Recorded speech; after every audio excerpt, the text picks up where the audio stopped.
अमसाल 13 बाब और उसकी 20वीं आयत मुकद्दसा में लिखा है, वो जो दनाओं के साथ चलता है तना होगा, पर अहमकों का साथी हलाक किया जाएगा। आमीन। ये आयत मुकद्दसा हमें सिखाती ये है कि हमारी जो सोबत होती है, जिसमें हम जिंदगी गुजारते हैं, वो हमें बना भी सकती है और हमारे लिए तबाही का सबब भी बन सकती है। पौलुस रसूल बयान करते हैं कि बुरी सोबतें अच्छी आदतों को बिगाड़ देती हैं। यानी हमें इंतहाई मोहतात होने की ज़रूरत है कि हम अपने लिए किस जगह का, किस संगत का, किस सोबत का इंतखाब करते हैं।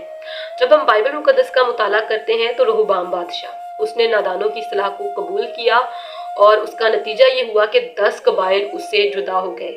इसलिए बाइबल मुकद्दस हमें ये सिखाती है कि कभी भी शरीरों की सलाह पर ना चलें, क्योंकि जब हम शरीरों की सलाह पर चलते हैं तो वो हमारे लिए तबाही का सबब हो सकता है।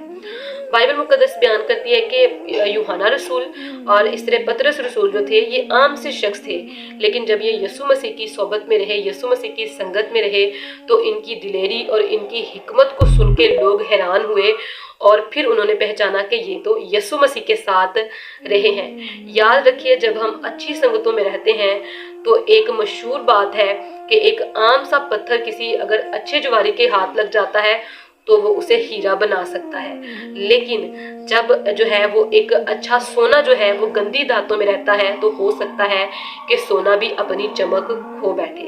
इसलिए हमेशा अपने लिए अच्छी जो है वो सोबत का इंतखाब करें। बाइबल मुकद्दस बयान करती है कि इब्तदाई कलीसिया में जो लोग शामिल होते थे, क्योंकि वो अच्छी संगत में शामिल होते थे, दुआ करते थे, इबादत में मशगूल रहते थे, रोजे रखते थे, बाइबल मुकद्दस को पढ़ते थे, उनके लिए भी रूहानी तरक्की होती थी और कलीसिया की भी मजबूती होती थी।